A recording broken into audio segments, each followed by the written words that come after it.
క్రీస్తునందు ప్రియులకు మీ అందరికీ నా హృదయపూర్వక వందనాలు తెలియపరుస్తున్నాను. దేవుడు లోకమును ఎంతో ప్రేమించను కావున తన అద్వితీయ కుమారుడుగా పుట్టిన వాడిని అందరూ సమస్తం సమకూర్చి దేవుడు జరుగుతున్నదని వాక్యం సెలవిస్తాం కనుక, అంటే నువ్వు మొదటిగా ఆయన ప్రణాళిక రూపంగా ఉన్నావనుకో, ఆయన మాటను విన్నావనుకో, దేవుని పక్షమున మహా ఆశ్చర్య ఎన్నో కార్యములు చేస్తాడని ఇక్కడ వాక్య వర్తమానం సెలవిస్తాను. దేవుడు నిన్ను ఒక మంచి ఉన్నతమైన స్థానంలో పెట్టాలని దేవుడు ఆశపడుతున్నాడు కనుక నువ్వు ఫస్ట్ మొదటిగా నీ హృదయాన్ని, నీ యొక్క తలంపు, నీ ఆలోచన, నీ యొక్క హృదయ స్పందన అన్నీ నువ్వు ఆయనకి మాత్రం ఇస్తే తప్ప దేవుడు నీ పక్షమున ఆయన కార్యం చేస్తాడు, లేకపోతే చేయడు. నువ్వు మొదటిగా దేవుని సమీపంగా ఉండు.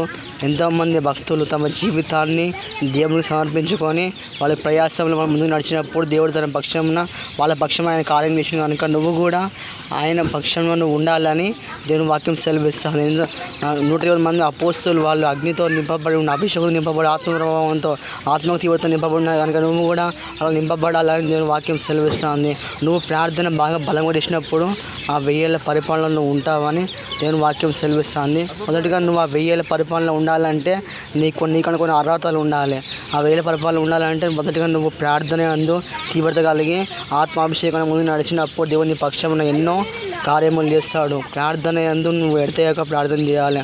పట్టుదలతో ప్రార్థన చేసినప్పుడు దేవుని పక్షమున ఎన్నో కార్యములు చేసి తన అందు నువ్వు ఉన్నావని ఆయన నమ్మి విశ్వసించి, దేవుడు నా కుమారుడు, నా కుమార్తె నా పక్షంలో ఉంది కనుక నేను వారి జీవితంలో వారికి కావాల్సిన సమయంలో వారికి ఆ కార్యం చేయబోతున్నాను. దేవుడు సిద్ధంగా ఉండి కార్యం చేస్తున్నాడు కనుక మొదటిగా నువ్వు దేవుళ్ళను ఆనందించాలి, ఫలించాలి, ముందు నడవాలి.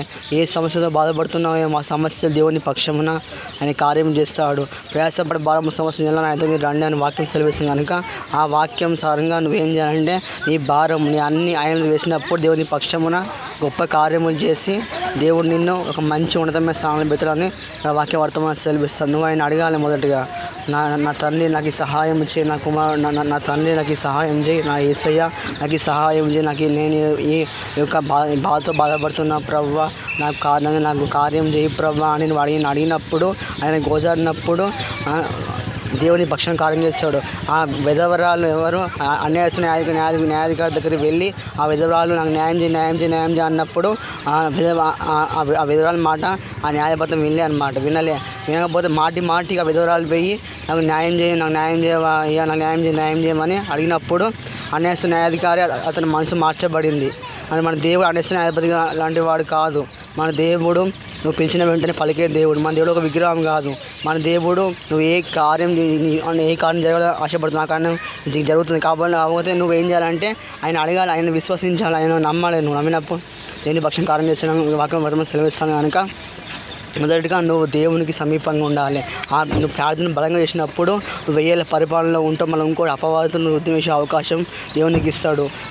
ఎవరైతే ప్రార్థన బలంగా చేస్తారో అపవాదిని వాళ్ళు గద్దిస్తారు. ఎవరైతే ప్రార్థన బలంగా చేస్తారో వాళ్ళ ఆత్మీయ స్థితి ఆత్మీయ స్థితి వాళ్ళు కట్టుకుంటారు.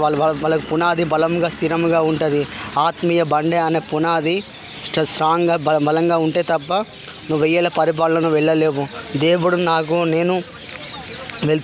నేను ఒకసారి పరలోకాన్ని నేను ఆత్మని పడుకున్నప్పుడు నా ఆత్మని దేవుడు తీసుకొని వెళ్ళిపోయాడు. నేను పరలోకం మొత్తం చూసిన. పరలోకం మొత్తం ఎలా ఉందంటే మొత్తం ఒక బంగారంలా ఉన్నది. మొత్తం పరలోకం మొత్తం బంగారంతో నిర్మించి ఉన్నది ఆ ప్రదేశం మొత్తం. నేను అక్కడ మొత్తం ఒక గదిలో మొత్తం బంగారమే, మొత్తం కిరీటాలు ఉన్నాయి, అన్నీ ఉన్నాయి. అన్ని దేవుడు నాకు చూపెట్టిన అనుభవం. అది నా యొక్క స్థితిలో దేవుడు నాకు చూపెట్టిన అనుభవం. మీరు కూడా మీ పరలోక రాజ్యానికి వెళ్ళాలంటే మొదటిగా మీరు బలంగా ప్రార్థన చేసినప్పుడు దేవుని యొక్క అనుభవాలను వస్తారు. ఆ వ్యక్తిగత అనుభవాలను వస్తే మీరు అనేకమైన నేను అన్న పరలోక నుంచి మీరు ఇంకా పరలోకం మొత్తం చూస్తారు. అంటే దేవుడి చిన్న వాక్యం ఫలింపచేయమని గాక. God bless you. ఆమేన్.